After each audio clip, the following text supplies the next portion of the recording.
korek mana. Keras kan Tuan Guru. Oi, dia ekstrim. Tapi kalau ulama-ulama yang pengampu-pengampu ni, gila dunia ni, oh, seronok lah nak bergaul dengan dia. Sebab 25 macam dia je. Dia melompat. Sama-sama melompat, sama-sama haru-haru. Sama-sama fus dalam rokok. Kadang kalau mengaji macam ni, yang tukang dengar pun fus, yang tukang mengajar pun sambil buka-buka kitab. Pernah berlaku di suatu orang macam ni. Seronok lah.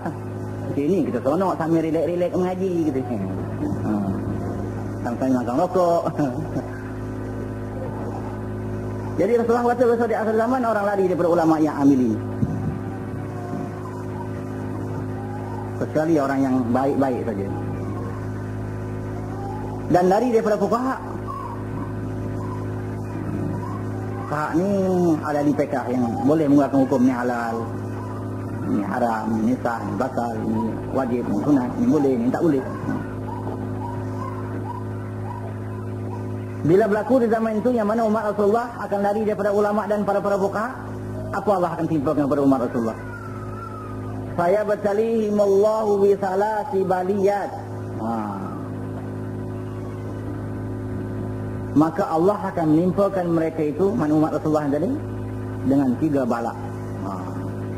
Bila umat Rasulullah dah lari daripada ulama yang amilin dan juga lari daripada para fuqahanya, ahli fiqhnya, Allah akan timpakan kepada umat Rasulullah 3 bala. Yang pertama, Allah angkatkan berkat daripada usaha mereka. Jadi berkat di sini, diangkatkan berkat di sini macam-macam begitu. Jadi berusaha tak pernah senang. Kalaupun barangkali dapat banyak, tak cukup. Boleh jadi barangkali tak dapat berusaha. Usaha dah sungguh-sungguh, rugi saja, gagal saja. Boleh jadi berjaya, tapi tak pernah rasa cukup, tak puas. Dah dapat 1,000, nak 2,000, usahakan 2,000 dapat, dah 2,000 tak puas. Usahakan sampai 3,000, dah 3,000 pun tak puas. Tak puas. Dia tak puas, miskin banyak. Dia kena orang tak cukup, tapi miskin walaupun memiliki sampai 2-3 juta. 2-3 juta dah dalam tangan, tak puas, miskin lah namanya. Kalau dapat 20 sen puas, oi, kaya lah. 20 sen puas, kaya namanya. Maknanya dia tak berhajat lagi. Tapi kalau 20 juta tak puas, nak berhajat lagi, ya berhajat tu nak kata fakir. Fakir tu dia terjemah kepada kita, nak lagi, mau lagi, berkehendak. Tapi kalau dah memadai, rani namanya. Walaupun 20 sen, tapi dah rasa kaya. Kaya lah. Kaya. Ini kaya mengikut ukuran hati, bukan kaya mengikut ukuran lahir ni. Hanya salah faham. Ini kaya mengikut ukuran hati. Kaya mengikut ukuran hati, kalau dapat 20 sen dah puas, kaya. Kalau dapat 2 juta tak puas, miskin. Tetapi kalau miskin ikut ukuran lahir, bila kita tak dapat mengikut hajat kita yang kita perlu, itu miskin. Atau secukup-cukup je. Kita perlu hari ni RM2, betul dapat RM2. Ataupun kurang daripada itu, dapat RM1.80, itu miskin. Tetapi kalau dapat separuh ke bawah, itu fakir. Itu lebih parah lagi lah. Ini ukuran lahir. Tetapi kalau kita perlu RM2, tiba-tiba dapat RM2.01, kaya. Kaya lah. Itu ukuran lain. Janganlah kaya mengikut kapitalis. Bila kita perlu hari ni RM2, tiba-tiba dapat RM2.10, kaya lah kita, lebih 10 sen. Begitu. Pernah Rasulullah bertanya kepada sahabat, lebih kurang beginilah.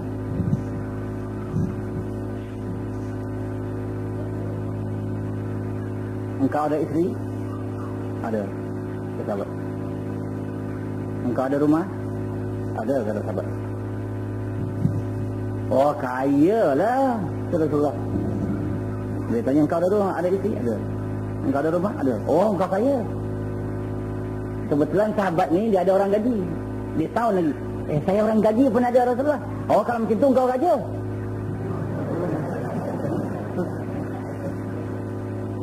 Jadi bila dah ada orang gaji, dia anggap raja, tapi raja tak memerintah.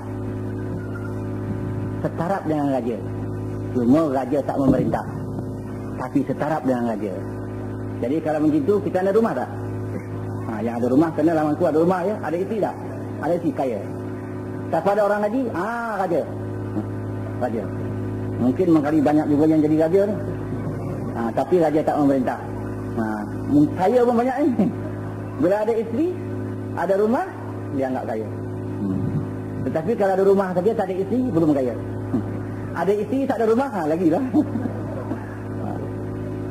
Tapi kalau ada rumah, ada isteri, dah kaya. Ada orang gaji, raja. Jadi bila kata raja tu bukan mesti nak memerintah. Ada raja memerintah, ada raja tak memerintah.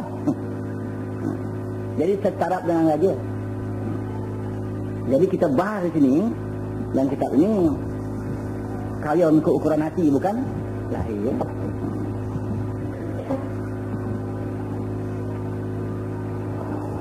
Jadi yang pertama, Allah akan angkat berkat daripada usaha mereka.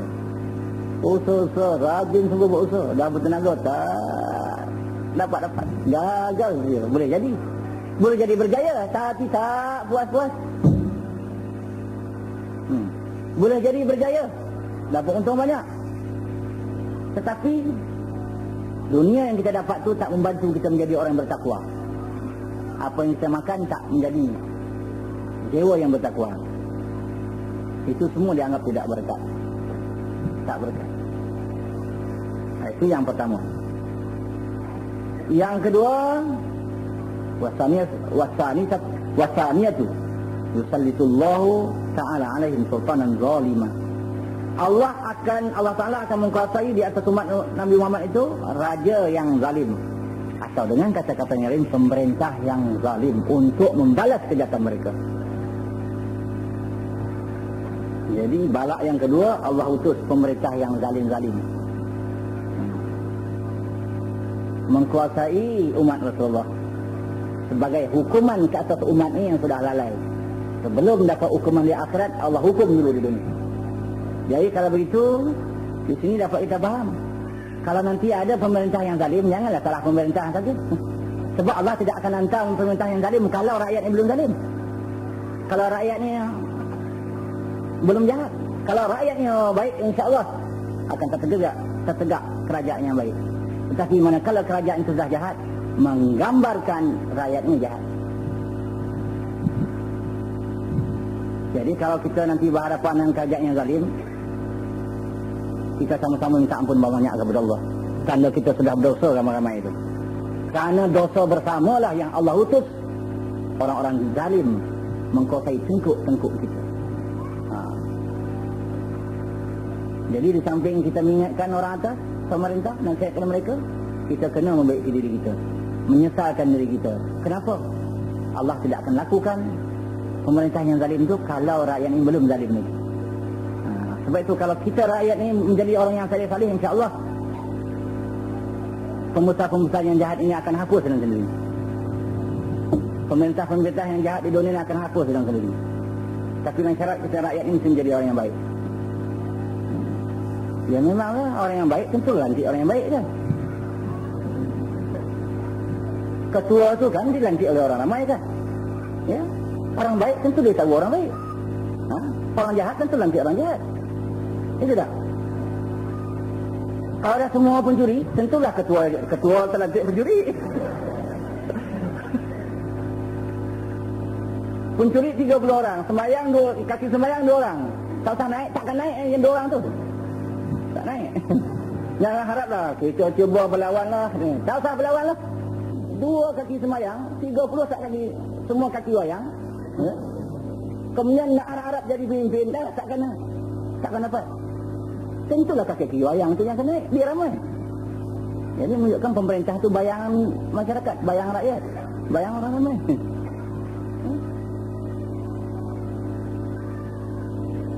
Itu yang kedua. Yang ketiga yang Allah akan timpakan kepada umat Rasulullah sallallahu alaihi wasallam, apa dia?